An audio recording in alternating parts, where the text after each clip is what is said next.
Hello, Corey Gil Schuster from the famous Ask project, although you are behind the scenes, so many people might not recognize you. So, could you tell us what the Ask project is? Yeah, the Ask Project is a YouTube channel where viewers send me questions to ask random Palestinians and Israelis, and I go out to the streets of Palestine and the West Bank and Israel, and I ask random people to answer the questions. I try to get between 8 and 10 answers, depending on what how long their answers are, to get a cross section of what is representative, more or less, from the different societies, or at least that's what I'm doing. That's incredible. I actually love your channel. I've watched it quite a bit, and it's very helpful to see what the other side is saying. And I wanted to know, how do you get to talk to the Arabs on the other side? Do you because obviously you're Jewish, right? Mm-hmm. So how do you get to talk to the Arabs? Do you just what cross the street, or how does it work? How, Yes, more or less. Yes, you just go. Legally, I'm also an Israeli citizen, so I'm not supposed to be there. I have a Canadian passport. I grew up. I'm Canadian. I'm way more Canadian than I am Israeli. But you go in, and anyone going in can just go in. It's getting back into Israel proper through the checkpoint that you have to show identification. So I have to show my Israeli ID when I go through the checkpoints. wait, is it illegal for an Israeli to go over there? Yep. The Ill- areas A and B. Yes. Yes, it is. Illegal by who? By Israel By or by? Israeli law, not Hmm. by Palestinian law. By Palestinian culture, it's very dangerous. Israelis, they do not want to see Israelis. They will, the best you will get is they will probably just kind of threaten you and walk away, and you could be beaten up or even killed. It is a possibility. So are you like undercover when you're there, or? At the very beginning, I didn't tell anyone. Sorry, the opposite. I would tell people I live in Tel Aviv and that I'm Jewish because I wanted to see the look in their eyes. And when always went with Palestinians. I didn't go on my own. I went with Palestinians, and they would always say to me, "Don't do that to me." And I would say, "Why? You tell me," because they're full of crap. You tell me that Palestinians are just love life and are so accepting and so open minded. So why can't I tell people I'm Jewish and from Tel Aviv? And they said, because there are people here, there's a minority of people here, that this is their words, minority of people here who might do something. In fact, they might do something to me as a Palestinian because I would be considered a collaborator and a traitor. And I thought, okay, that's fair. So I won't do that to the people, to Palestinians I'm with. It turns out, in my opinion, I don't think it's just a minority. I think it's a slight majority who would either do something or um, think it's absolutely legitimate to do something to a Jew or an Israeli. So An Israeli more than a Jew, but yes. yeah. So I have actually two questions about that. The first question is that you had a, I don't know if it was a slip or something, but you said because they're full of crap. So Nope. so who I did? said that. I think Israelis are full of crap too, but we Ah, can get into okay. it after. Not a problem. All right. Okay. So that's the first thing, and the second thing I wanted to ask you was, so but you're talking to me now. You're showing your face. So isn't that like, isn't that dangerous for you? For who? Meaning with Palestinians? Yeah, because you're. Well, Palestinians don't really watch the videos. Oh. And yeah, it is a little bit dangerous. I'm very rarely recognized. I'm not very recognized in Israel often. Sometimes I am. It does happen. I'm almost never recognized in the Palestinian territories by Palestinians. But yes, potentially it could. Now, my biggest fear is that a young person, say 20, 18, 20, will recognize me and then call his friends and say, there's somebody, there is an Israeli here who is up to no good, who is up to, he's here to trick us. Because that is their perception of Jews. We're very tricky people. Yeah, I've noticed that Um, too. so this is just a thing in Palestinian society. And I don't think it would be one person who spontaneously meets me who's going to beat me up. I think he gets his friends together and they come and, beat me up or worse. It hasn't happened. I was threatened once, but the guy didn't know I was Jewish. because he didn't like my question. This was actually a couple of months ago, and he threatened to break my camera. Do you remember what question that was? Because I might have watched that Yep. video. No, yeah, it hasn't been released yet. Oh, It was the question asking. It's asking Palestinians: how is resistance going to help you? Is it legitimate? Because resistance, meaning what we would call terrorism, they call resistance. yeah. How is that helpful in any way? And just using the word resistance, he thought he's going to get in trouble with the Israelis or with the PA or whatever, and he felt very threatened. And I said, yeah, no problem, I'll erase it. But then he said, no, you have to erase it now, and I have no way to erase it on my camera, which turned into whatever. He said he's going to break my camera. He was very aggressive. So, Well, which hadn't happened before. I've received threats through emails of I'm going to be killed by Palestinians. In the past, I've many threats through emails, but never in person. I've actually been threatened more by Israelis, just so you know, in person. that actually makes sense to me. Physically threatened. Yes. Maybe you can tell me about. Okay, so tell me about that actually. Happy to. So let's see. One guy. Let's start from the beginning. One guy in Somadbilu, normative Israeli guy in his 30s.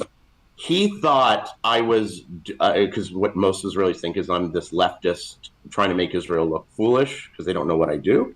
And there was kind of a misunderstanding where I was describing to an American how Israelis get on my nerves about certain things. The guy who overheard this went to him and said, he's talking shit about you. He comes back, this normative 30-something-year-old Israeli from Chavot or something, and says, I could take you here in the back and beat the shit out of you. You know that, right? And I was just like, it's funny, I in the sense of danger, I never feel threatened. I just go, yeah, I guess you could. I'm sure I can't fight. What am I going to do? I should have called the police at that moment. And then we got into this whole thing because he threatened me. And then he went home, by the way, obviously looked me up, sent me an email and said, your channel is brilliant. How can we collaborate? And all I wanted to do was, you little fucker, you threatened me. You really think I'm going to be now your friend? You got to be kidding. There's no way. So I never replied.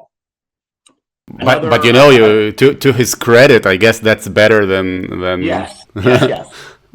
But what is this threatening people? Yeah. This is terrible. Another time in Ramat Bet Shemesh, I was threatened by a Haredi guy who ran out of his building. I saw him running towards me saying, Hu Mashichi, like he's a Messianic Jew here to convert you. Are you a Messianic Jew? No, I don't believe in God. I'm a complete atheist.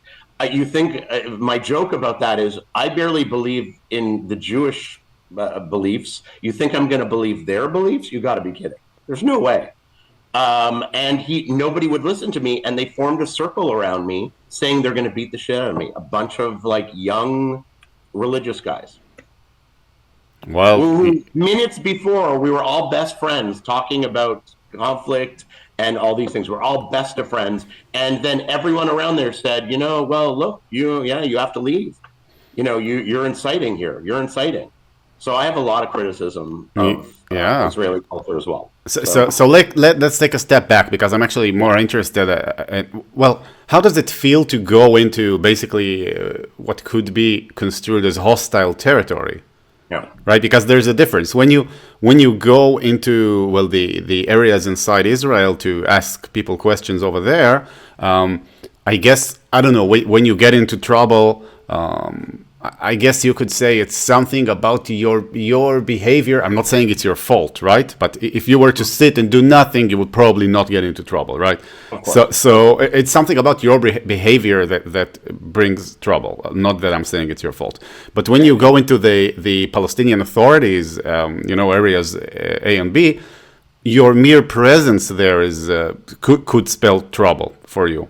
In fact, your identity could spell trouble. Yeah. So, how does it feel to cross that border? Like, it's scary. I'm scared every time I go. It's been 12 years I've been doing, or more, because I even before the videos I went to the Palestinian territories. It's scary. Yes, I still, when I cross back across the green, it's not even a green line, but whatever. I cross back into Israeli territory where I know I have a police force and an army who protects me. I feel much better. Yes, absolutely.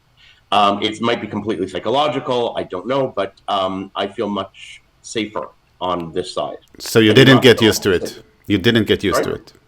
I get a little bit used to it. I was very nervous, and there are times when something happens where I get very nervous, because I don't know what's going to happen. I know you hear me. I have a big mouth. I say what I think. With Palestinians, I do that less because I'm Canadian, so I am trained that with non-family, you're kind of on better behavior, naturally. Yeah. So you hear, I argue with Israelis all the time. I don't do it on camera because that's not what this is about. But after, I'll tell people they're awful, Israelis. I will. With Palestinians, I can't do that because it's not my culture, and I do risk being beaten up. Yes, this is true. Actually, it's quite noticeable in your videos because when you talk to Palestinians, many times there would be like you would go like, okay, okay, okay, like we can't see you, but we can hear your voice, and you always have a translator. I'm frustrated in a way because all I'm looking for is anybody who's going to be moderate in any way. Give me a moderate, logical idea, and I'll think about it. I'm not, I'm going to say, okay, from your perspective, I get it. But I often get people who are just very angry and hateful on both sides. I should say. Yeah. With them, I can't comment as much. Also, I have to remember that, sure, okay, I can, it's not a one-time thing. I have to go back, but also I have translators. I have friends I'm with. I have to be very careful that they're not going to get into trouble. Mm-hmm. I won't do that to somebody. On the Israeli side, I know what's going to happen. Someone's going to yell at them. So I can have a bigger mouth on this side. Yeah, I've noticed also that when you're on the Palestinian side, sometimes you would ask something and your translator will tell you not to ask it or something like that. Like the video would shoot, I'm telling this for the audience, that the camera rolls and Gil asks something and then the translator goes like, no, you can't ask that. Or you'll get in trouble if you ask that. Which I keep those in anyways. I keep everything in. But I think it's also interesting that the viewers understand what is taboo, what is not taboo. What they need to hear that as well. Mm-hmm. So she's not doing that on purpose, or none of the translators should do that on purpose. But I absolutely keep it in because I think it's important for you viewers to hear. Sometimes I'll keep pushing it because she might be being too careful, and it's the core of the question. And so sometimes I will push it. Other times I won't. It depends on the context of what's going on. Why do you do this? Like, why? What's the passion here? You can't solve a conflict until you understand what it's about. I don't even know if you can solve the conflicts because I work in conflict resolution. So I'm not even sure if conflicts are absolutely, you could say they're completely, you can resolve them. But if you don't know what they're about, you're really on a path of perhaps creating more problems. So I notice with the Israeli-Palestinian conflict all around the world, also judging just by the questions that I get, people don't understand what each side thinks. They really don't understand. I think Israelis have a better understanding of Palestinians than Palestinians have of Israelis, but they still don't, from my opinion, they don't really get it. And I might be wrong about a lot of elements of that, but the core of what this is all about is understanding what does the average person think? How do their beliefs fuel the conflict, and how could it possibly solve the conflict, which I don't believe is, can be solved exactly, but at least give some understanding to people watching. How long have you been doing this for? 12 years, is that? Yeah, to 2012, almost 13 years. That's crazy. Can you walk us through how did you get the idea to do this? Like, sure. I've told the story many times. I was finishing my thesis. I was in a master's, and I just moved back to Israel looking for a job, and so I was kind of bored. So I was on Facebook forums and different on the internet, and there's a lot of arguments about the conflict, the Israeli-Palestinian conflict. Almost none of them are Israelis or Palestinians, at least at the time. I haven't really checked in a while what's going on with that whole space. But at the time, it was a lot of some Jews and some Arabs, but mostly just regular white people like around the world who think they know everything because they read it in Haaretz. That was always my joke. Oh, if you read it in Haaretz, it must be correct. And I'm not ragging on Haaretz because they actually do some very good research. But the fact that everyone just uses this one source is kind of ridiculous to me. And I got into an argument with another Canadian actually, and she was telling me she spent 5 days in Israel. And she knew Israelis, and she knows because she spoke to a cab driver. She doesn't speak Hebrew, she doesn't speak Arabic, but she spoke to a racist cab driver in Israel. Shocking that there's a racist cab driver. Joke. There are a lot of racist cab drivers. And she thought she knew everything. And I remember saying, she said to me, "Are you going to go?" Because I made a claim, and she said, "Are you going to go ask people and do like a survey?" And I thought, wait, I have these conversations with people all the time. I always play on the fact that I'm Canadian and that, oh, I don't understand. I play it naive because I want to hear what people think, and they have to explain it to me. They have to dumb it down for me. Why am I not just recording those conversations? And then it just hit me, why not do this in the form of a question? So, because if not, people just ramble on forever. And then ask, I don't know, a bunch of people, 6, 8, 10 people, and get an idea, a survey of what people think and why they think that. And that was it. And then I put it to this forum. I said, I have this idea. And it was amazing. All these experts, 30, 40 experts on Israel, none of them had a question for Israelis. None of them, which to me, shows so much, right? Everyone thinks they know everything, but they don't want to actually, they don't want to check if what they think is true. And so then there was an argument of a one-state solution. I said, great, can I turn that into a question for Israelis? And they said, fine. And that's how it started. Once people saw it on video, then it inspired other people to ask other questions. I think it was that people didn't know how to put it into the form of a question. So, yeah, I've also seen that recently you went on X and started gathering questions from there as well, right? Oh, no, that's not me. People keep saying I should be on X, and I just don't have the time for this. It's not so you, so there's an account pretending to be you. Oh, is it an account in my name? Yeah, it's not your personal I name. do have an account, but I don't think I've used it in years. Although I have a terrible memory, maybe I did post. Okay. Anyway, I also wanted to ask you, when you go into the territories that are under the administrative control of the Palestinian Authority, do people there know you're Jewish? No, right? There's no indication at all. No, of none. anything. They don't know what a Jew looks like.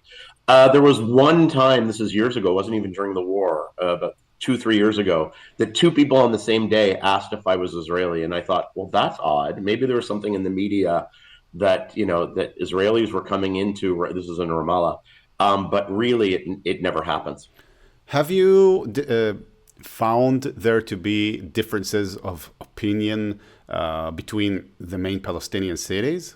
Like, what cities have you been going to? Not really. All of them. I go mainly Ramallah, Nablus, Bethlehem, and Hebron. And then Jenin is always a little bit tricky because it's far, and it's always, at least in the last few years, there's been a lot of resistance, what we would call terrorism there. So it's not safe. But I'll go anywhere. I've been to Tulkarm. I've been to all of them. Just some of them are difficult to get to. So I have to get in. I have to go through Ramallah and then take a bus. I don't have a car, and I can't just drive into these places. So do I notice a difference? Not really. The main difference is then in a place like Ramallah, which is more educated and more connected to the Palestinian Authority, the views of the people are more anti-Israel in a way, in a strange way, meaning Israel just doesn't exist, period.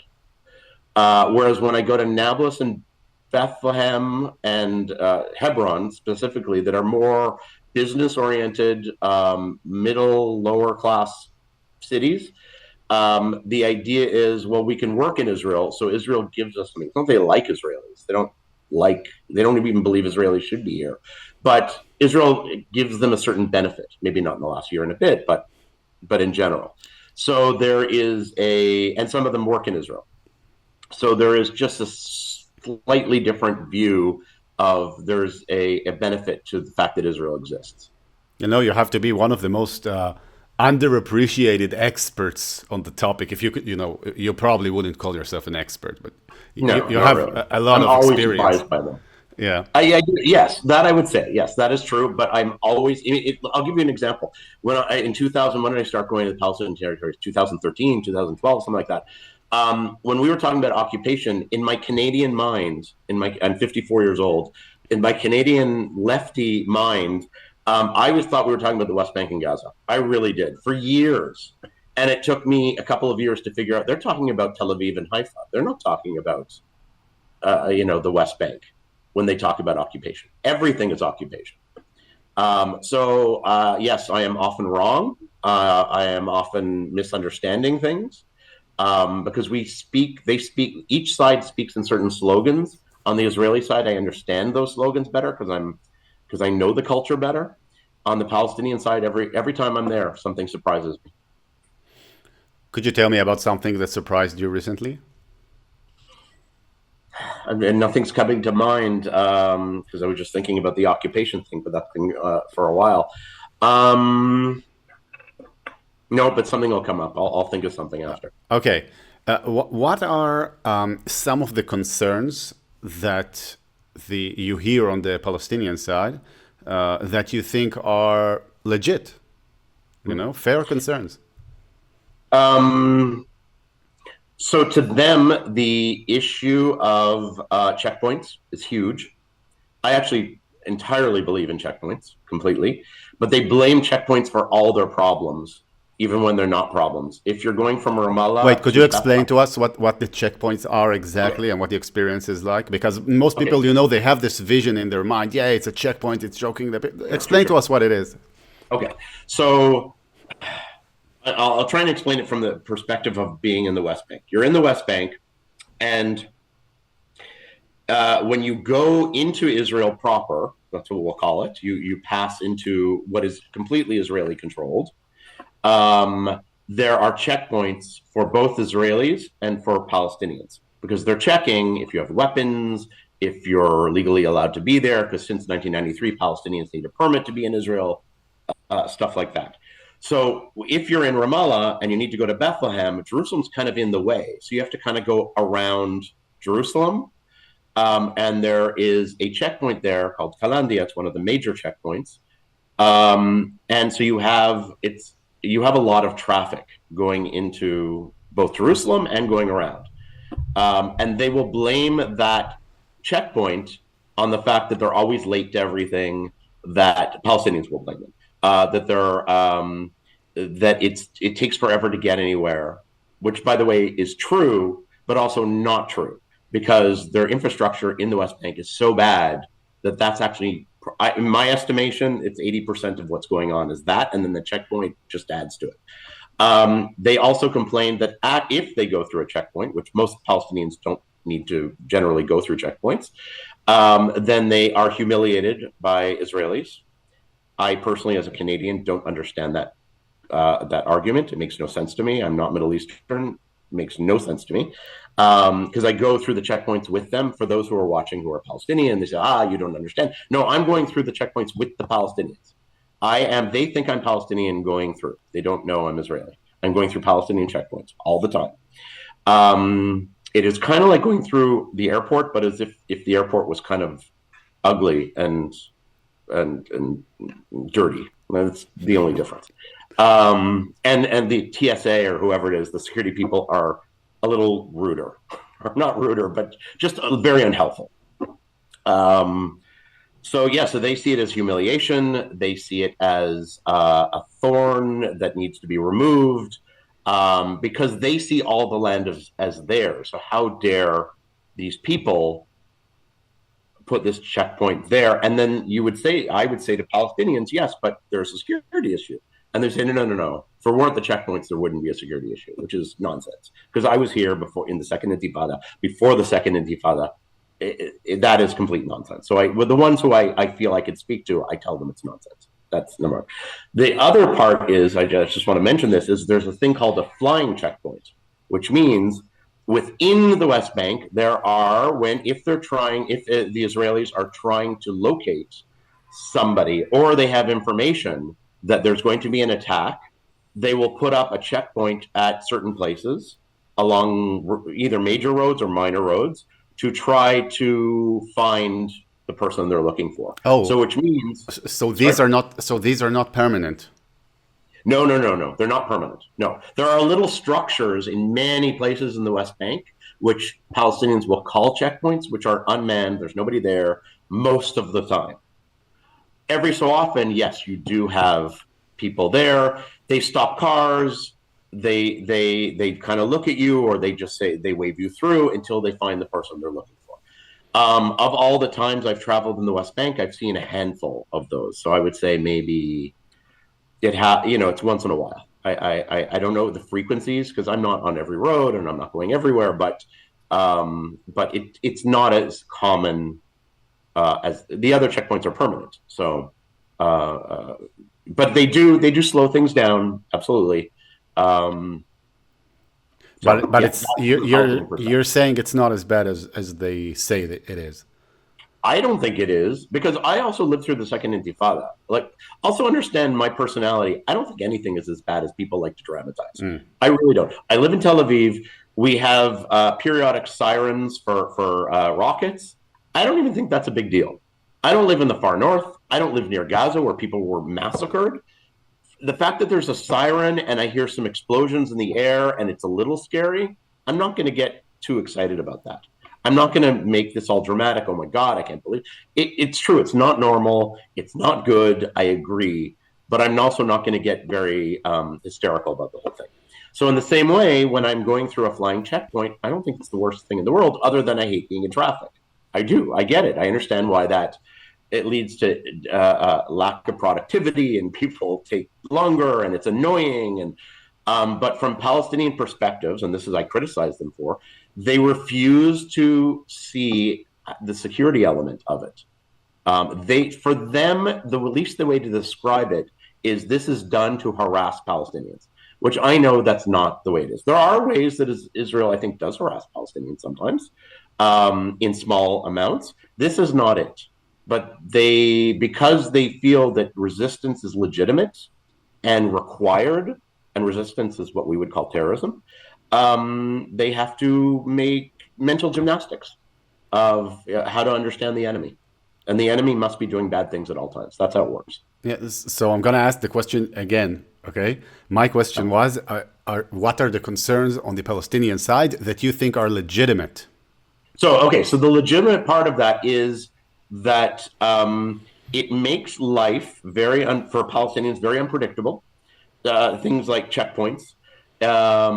So I don't know how you solve the issue. I'm very good at explaining what the problems are. I have no idea what the solutions are, but Oh, I'm saying so the checkpoints, flying checkpoints, or the permanent checkpoints. I see what they're talking about to a certain extent. I get it. There are certain things that I understand. I think they take it too far in terms of they're seeing, oh, the Israelis are just trying to harass us. That's not the reason, but I do think that is part is legitimate. Um, I think a mistake. So I think my personal opinion is the biggest issue in the West Bank is infrastructure, roads, public transportation. They don't ever talk about this, by the way. They don't even see this, but this is my perspective. Um, so if I were Palestinian, that's the thing that would bother me most. And the reason that is no proper infrastructure, from my understanding, is that we haven't come to a permanent solution. So everything is up in the air. Whereas if there's an emergency in the West Bank with water pipes, then yeah, okay, it's dealt with. But there's no proper infrastructure for Palestinians. So, for example, I'll give an example. Every Palestinian house in the West Bank has a black water container on their roof because they do not have 24-hour day, 7-day a week water the way we do. who's in charge That's of that, by the way? Is I Israel? don't know. If I had to guess, I would say it is a political issue between the PA and Israel, and both sides use it to get more and more. So this is my guess: is that Israeli governments have used it. Okay, you want proper infrastructure? we'll allow it if you if you allow the, you know, you recognize settlements or something like that. I don't know. I don't. This is all based on hearsay because each side has a completely different narrative to Yeah. why that. I don't know. We should not in 2024, any year, we should since, and we've been in this situation for 30 years now, where you should have 24-hour day, 7 day a week running water in cities in the West Bank. You should, period. Now, I also know that there's a lot of issues. Their pipes leak at 50% rate of water loss. At least that's what the statistic I heard years ago. And it's not that they don't have water. By the way, I don't want to give the narrative that they don't have water. They have water, but it's it's not guaranteed all the time. By the way, they also have water parks and pools. I should mention this in the West Bank in Palestinian cities. Not a lot, not a huge amount, but they do. So I remember hearing an Israeli leftist thing talking about how there's no water in Nablus, and then 3 days later I went to Nablus and there was a water park. You know, I'm staring at a water park, going, "Come on!" I mean, yeah, okay, maybe in some neighborhood they had an issue with water, but don't give me this narrative of nobody has water. The point is, we should not be, if I were Palestinian, what is legitimate is to say, well, I want proper infrastructure. That is a legitimate concern. But if I understand correctly, your experience is that this is not something that they ever talk about or seem to care about. They don't frame it that way because the framing for Palestinians is always, look what the Israelis are doing to us. And I don't know or even think that it's only the Israelis who are the problem here. I think the PA has a big responsibility in this. Yeah. That would be my guess. Because if you ask people in the PA, they don't have an answer either. They're not saying we came to the Israeli table time after time. First of all, there is no table. Nobody goes to the table to negotiate these things. They did in the 90s. I don't know if they've done anything recently to improve the situation of Palestinians. Now, they're also not complaining. They got used to the situation that they have this big black water tank on their roof that fills up 3 times a week or whenever. And functionally, they have water to do the dishes and they shower and of course.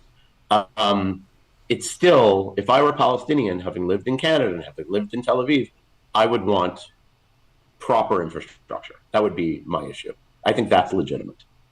Actually, I've discovered that when speaking to Palestinians, the best way to establish a working relationship, let's say, is to agree that we both hate the Palestinian Authority. This has been my personal experience. Sure. Yeah. Okay, so what are some of the Palestinian Arab concerns that you've been exposed to in all of your experience? What are the concerns that you think are entirely illegitimate? This idea that they are going to return to 1947 Palestine, they're going to get everything back. So if you speak to almost any Palestinian refugee in the West Bank, and there are a lot of them. Wait. I'm going to need you to explain Palestinian refugee in the West Bank for our audience. So in between 1947 and 1949, there was a war. The Israelis call it War of Independence. They call it the catastrophe, the Nakba. In 90% of Arabs in what is today Israel were displaced. Some internally within Israel a little bit, but most of them left for Lebanon, Syria, the West Bank, Jordan, Egypt, Iraq, a few other places. They all, to this day, it is consistent. They are sure they are going to go back home. And by home, I mean the village of their grandparent or great-grandparent. So I work at Tel Aviv University. It used to be Sheikh Munis, which was a village of a few hundred people, or maybe a thousand. They believe Tel Aviv University must be knocked down and the village of Sheikh Munis must be rebuilt for them, period. That is the solution. So the belief that refugees have the right and they will return to what they've decided as was Palestine in 1947, even if the village was built 100 years before or 1,000 years before or not. Some of them there were areas of Jerusalem that were only been around for 30 years at that point, 40 years at that point. They believe it is their right and legitimate, and that's what will happen. And until that happens, there can be no solution. That is not a legitimate way to deal with a conflict. That is not, and it's not realistic. Why do you think it's not legitimate? Because it's not realistic, or for other It's not reasons? realistic. Oh, it's legitimate to say I believe something bad happened to me, and I want someone to pay for it, and I want to get back what I feel I lost. But every war, every conflict, every people has been through that throughout the history of time. There is no way, that has never happened in the history of the world, where everyone gets exactly what they think they wanted or deserved. It doesn't happen. Plus, it creates this whole other issue of 8 million Israeli Jews who are now living in Israel. They become refugees. What happens? Do they have to leave? You create a whole other conflict situation by changing by doing this Yeah, in practice. I've seen videos of you asking the Palestinians, "What do you do with the Jews once you free Palestine?" Right? What do Yes. you do with them? And Yes. the common answer is, "Well, they go back where they came from." And your question to that is, well, what about those who are born in Israel? Well, of course, Yeah. the vast majority of people. So their response is, they 80 still, something percent. Yeah. yeah. So they still have to go back where they came from, where they Because parents. Yeah. to them, all the Jews are from Europe. First of all, they completely ignore Middle Eastern Jews, even though that's who they see, black and brown Middle Eastern Jews, all the time. The soldiers are all black and brown. But they ignore that. They ignore that fact. To them, all Jews are from Poland, Russia, and America.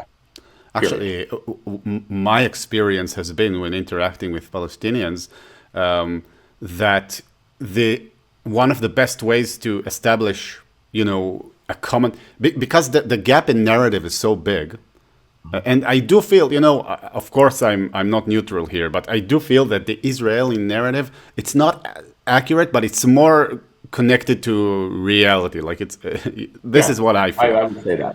Yeah. What I sensed is that when I speak a little bit of Arabic, well, now my Arabic is not good at all, but I can speak a little bit. And when I show them the similarities in the language, it helps me move the case forward that, the origin of Hebrew must be, Middle Eastern, because the languages are so similar, right? So Yes, but they have also, I've heard this, they have an explanation about that, how we stole their language. I don't know if you've oh, heard this one. no, I didn't. Yes. That's nice. And there is, by the way, in all of these things, there is a grain of truth to it. And I'll explain that. So Eliezer Ben Yehuda used Arabic as a template to reconstruct Hebrew, or the modern day Hebrew, right? He used a lot of elements in from Arabic. What they understood from that is that we stole Arabic words and claim it's Hebrew, because Ah. they have to believe not only do we steal the land, we stole their culture, we stole their foods, we stole their language. They have to believe it. So Actually, it's twisted. that sense of having something stolen from us is so strong that I've recently read a document published by an expert committee, right, about what to do once Palestine is free. This committee gathered in, I think, 2021, because, Palestine is almost free. That was what October 7th was supposed to be. So one of the recommendations of that esteemed committee has been that all of the educated Jews and, intellectuals and doctors and all that, they don't get to leave, because they have basically stolen their education off the backs of the Palestinians, right? Because they stole their lands and their goods. So these Jews have to stay in the newly freed Palestine and basically help the Arabs catch up. So this is like it speaks volumes to the Who is amount this of. committee? Just curious. Who is this committee I you're can talking link it about? to you afterwards. It's Okay, it- sure. it's there was a big idea in Gaza, mostly it's sponsored by Hamas, of this idea of the battle of the end of days. It was like the code name for the final operation to free Palestine, and there was this sense that it's coming very soon. And it came, it didn't work out the way they wanted it to. but one of the recommendation, it says this. I can show you the paper afterwards. By the way, I also shot a video about this very topic. It might be on the channel once this conversation goes up. So many of our viewers might already know what I'm talking about. So anyway, I want to move to the other side. What are some of the Israeli concerns? Let's start with those you think are completely illegitimate. If you think there are some beliefs or concerns that you find on the Israeli side. Oh yes, I do. Okay. So there is. This is my reading of what's going on politically. There is a movement of what I call Jewish democracy, which is very right-wing Mizrahi based. Of we Jews control all the land, which means the West Bank, Gaza, maybe Gaza. Gaza is sort of sometimes left out because it's too problematic. But Israel and the West Bank, we Jews control it. It will be a Jewish democracy, which means different than today. Today we have a democracy where everyone has to be equal. Citizens must be equal. In this case, all the Arabs who live under it will be equal socially, but not politically.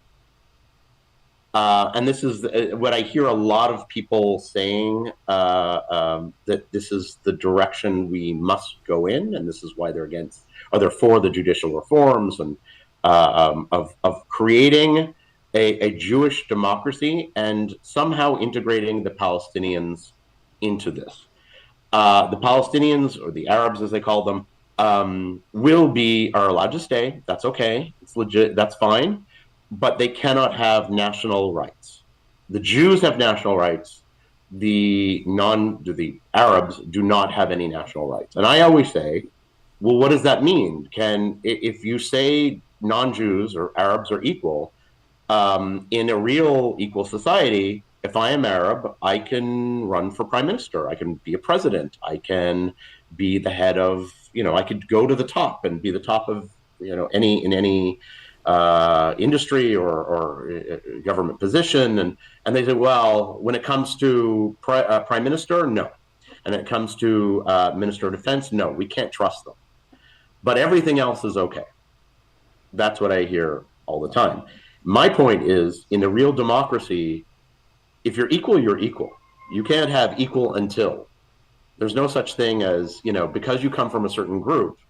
And I understand the concern from Israeli Jews of saying, I don't think we should be putting a Palestinian Muslim in charge of our security. I get it. It's not that I don't understand what they're talking about. I'm saying, but if you're talking about a democracy, that is not a true democracy. That is the equivalent of how Muslims frame Jews and Christians living under Islam. Dhimmi. Meaning you are, you're socially, we recognize that you're equal, but you're not completely equal, unlike us, the Muslims. So it's the same idea. I don't think that's legitimate. I don't think that's a legitimate direction as a democracy we should be going. And then most people who believe this say, yeah, okay, fine, then we'll give up that part of democracy. We don't care. I don't think that's legitimate. Okay, so I'm not sure I disagree with you, but I still want to push back on it, just to see what happens. Nobody has to agree. Okay. No, yeah, I'm not sure I disagree. So let's take not by now it's a common example. It's used by David Friedman in his book. He was the U.S. ambassador to Israel under Trump. Basically, he goes and says, we in the U.S., we have Puerto Rico. Right? Puerto Rico. And Puerto Ricans, they are citizens. They do have political rights, but they don't vote for, they don't have federal political rights, right? They do have local political rights. So they don't have to pay federal tax. They only pay local tax. And they elect their local representatives. And they basically govern themselves, but they're still a territory that is under U.S. Sovereignty, right? Mm-hmm. So is this also wrong? Yes. Actually, I do think there's something odd about it. There's something, if you call yourself an egalitarian society and a democratic society, there's something weird about that. Or you're also talking about a very small state, or not state, territory, where they can move to New York State, and then they can change their status. So it's a little bit different. Here we're talking about 50% of the inhabitants of the land. That's Yeah. problematic. Um, yeah, I think it's problematic even if they were 4%. I mean, you look at Copts in Egypt; they're 10%, 15%, and they're not treated very well by the Muslims. That's problematic. And Jews who had lived in Arab countries, or Jews who lived in Christian countries up until the 40s, 50s. These are problematic things that we, as a minority, or people who had been a minority, we should know better. And I know we're trying to keep ourselves safe, and I agree with that. And I'm probably being I don't know what the another answer is. I just see a problem in this. That's what I'm pointing at. Okay. And what are some of the Israeli beliefs that you think are entirely legitimate that are considered illegitimate by the other side? Well, I guess the very existence of So the state. But let's. the existence of the state, first of all, to have a Jewish state, I think is legitimate. I think it's okay for, just like the Palestinians want a state. I don't see. I understand why they see that as legitimate, meaning each side sees that as legitimate. The biggest issue, I think, also came out of October 7th, and this has been known forever. It is not normal to be living in a country where all the surrounding peoples want to destroy you. It is very legitimate for the Israelis to say, we have had enough. It's one thing we have a Cold War where you're not really doing much, or you are kind of, you're speaking against us in your countries. The moment you're shooting rockets or you are coming in to slaughter civilians or even army, it ceases to be legitimate. So the Israelis who say on the northern border, southern border, we need an answer. We need this to stop. We cannot live in this situation where either we fear being massacred or we are massacred. I think is absolutely legitimate. And I'm very disappointed in the world, the international community, for not framing it that way. And I understand Gaza is destroyed. I understand most of the world, the international community looks at it as who's suffering more. It's very black and white, binary. It's stupid. And Gaza is absolutely destroyed and suffering. Absolutely not. And I don't buy into the whole thing that because they support Hamas or they don't support Hamas or whatever, they support resistance. Therefore, it's okay to kill whoever. I don't think that's legitimate. But the fact that the world has turned against us on that point of saying it is not okay that we are constantly under threat, I think is a legitimate stance that Israel is taking. And so I support that. I see. Okay. Well, I think what you're doing is extremely insightful and important. Oh, actually, you know what? There's another thing I wanted to ask you. Yeah. You do have some discussions with Orthodox Jews or ultra Orthodox Jews. So, what are some? Okay, it's going to be a weird question, but I want you to try and answer it honestly. I guess you sometimes get questions that are maybe trying to corroborate some anti-Semitic theories or something like that about Jewish beliefs or about what the Talmud says or whatever, right? So, what has been your experience with that? And has there been any conspiracy anti-Semitic theory that you found out is actually close to true? So my experience, let's see, experience with religious. I mean, I think everyone who believes in religion is a little delusional, but you have a right to be delusional. I mean, beliefs are beliefs. You're allowed to. Um, Trying to think what. I mean, a lot of mostly ultra orthodox are very insular, which I find hard to relate to, and so they get very paranoid. That is my experience with them. So sometimes it's hard to get them to answer questions on camera because they get very paranoid. Who's going to see them in their community? Am I doing this for anti-Semitic reasons? I am not. I'm really hoping when people ask questions that relate to something which is sort of an anti-Semitic trope, that the person is going to answer in a way that explains things away. I'm trying to think of anything. Second part. I'll try to I ask it think another it way. was true. Have you ever discovered evidence of like a major scale what's called Jewish supremacy? Because many people use this term No, recently. no. Jewish supremacy. Look, every group thinks that somehow they're better. If I look at Muslims, all Muslims, every Muslim I know thinks that Islam is the only true religion. And yes, they respect people of the book, Christians and Jews, but to them, Christians and Jews are wrong. Period. So they see themselves as better. Absolutely.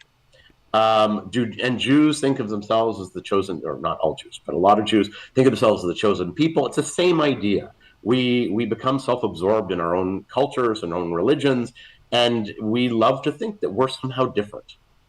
And then we have this book, called the Bible, which tells us we are different. Look, God chose us. I mean, I'm an atheist. I don't believe any of this. So, but if somebody believes that they're special, do I care? No, as long as you don't use it to hurt another people, which, by the way, Muslims do and Christians do just as much. I see no difference in how those things are framed. So, in terms of supremacy of Jews, no. I mean, my joke to non-Jews or non-Israelis, if you really believe Jews are so smart, come to Israel, and I will dispel you of that myth. Because, wow, I mean, there's a lot of dumb people in this region, not just Jews, Arabs, everybody. So no, I don't buy into any of these things, and I actually think they're, even if they weren't dangerous, they'd almost be funny. These ideas that we control things, we control the banking system, we control the world, the economies. It's laughable. If you were here and you saw how nothing in this country works, um, it's if it wasn't used for such evil purposes outside, racist purposes, it would be funny. So yeah, please come here and see how our country is falling apart. Not falling apart in terms of it's going to end, as in we've had a light rail which is being built now for I don't know how long, and the streets are a mess. Nothing works. We have this country just does not function very well, or functions similarly to the countries around us. A bit better, but not that far off. I have two final questions, which are essentially the same question but on both sides, right? So, what is the craziest, like most violent and crazy take that you've heard directly being said to you from the Palestinian side, and then the same question from the Jewish So side? the Palestinians have a lot more myths about Israelis and Jews, a lot more. Israelis tend to kind of guess about Palestinians relatively well. They don't actually know, but their guesses are better. So the one that comes to mind, I remember I've heard this a couple of times, is that Palestinians say that Israeli settlers train wild boars to destroy Palestinian crops. Now, it's really funny because a boar is a pig, and a religious Jew is not going to. First of all, how do you train a wild pig? I have no idea. A religious Jew is not going to touch a wild pig. How do you get it to only target the Palestinian crops and not the nearby Jewish crops? I don't know. It makes no sense. But they really believe these things. And then you tell them this is ridiculous, and they go, no, the Jews, they're crafty, they're good, they can do these things, they know how to do these things. Is this common? Is this a common belief? I've heard it a few times. I don't know how common it is. I tried to do a whole thing on conspiracy theories because I have a love for conspiracy theories and how ridiculous they are. And I tried to get them to say conspiracy theories, but they didn't really understand what I'm talking about. And so I'd ask about the Boers one because I heard that a couple of times, and some of them said, "Oh yeah, we've heard that. Yeah, that's true." Jews control the weather. Oh, another one is, and none of these are violent. Oh, no, there is one. Oh, I remember. Israeli army takes the bodies of resistant fighters, terrorists, we would call them, and we harvest the organs for Jews. That's one they truly believe. I actually made a video on my Hebrew channel about a movie, a very famous movie in the Muslim and Arab world called Zahara's Blue Eyes. No, I don't know It's a this. famous movie about how the Israelis harvest organs. Yes. I have been to, just to be sure, first of all, I know people in Zaka who deal with dead bodies. I know people, I've asked doctors, how long is this even a possibility? And no, no, it is not a possibility to take a dead body and harvest the organs. It is not a possibility. But Palestinians really believe this. They are sure of it. Okay, now let's do the other That's a side. problem. Let's bash the other side. Um, I can't really think of anything. I mean, Israelis are actually a bit better at understanding. Well, they think that you walk into Ramallah if you're an Israeli, and they know you're an Israeli, and they kill you. That is not exactly true. I mean, it's not. Again. By the way, there's a grain of truth in all these in all these things, in the sense that I'll go back to the Palestinians, that the army does keep dead terrorist bodies, but usually for like political reasons, meaning they return them in return for something political or something. There's been these cases. Also, there was a case in Abu Kabir of a technician doing tests on Palestinian and Jewish dead bodies. By the way, it wasn't only the Palestinians, on skin grafts or something, doing something, and then he got fired. This was 20-something years ago, and they got fired and charged with this. It was in the court systems. So there is something, there's some thing that it's based on, but it's not true. Israelis, yes, if you go into, because we hear on the news, if you go in with an Israeli flag or an Israeli a Magen David on your car, or you're a religious Jew wearing a kippah and you stumble into Ramallah, yes, you will get beaten up and your car will be burnt. Yes, this is true. But just you, Duran, walking into Ramallah, they're not going to know you're a Jew. They don't know what a Jew looks like. You haven't seen my profile. They don't know. They don't know. They have no idea. Yeah, okay, I get it. Well, so we can. Where can people find you? On YouTube, go to YouTube. The Ask Project. I don't post the Ask Project on YouTube. I don't really post much on Facebook or on Instagram. I just don't have time. Sorry. Yeah. Everyone says I should be more on social media, and I don't have time. I have a full-time job other than this, so Well, thank you so much focus on for YouTube. thank you so much for taking the time to speak to me today. You're welcome. Thank you for having me.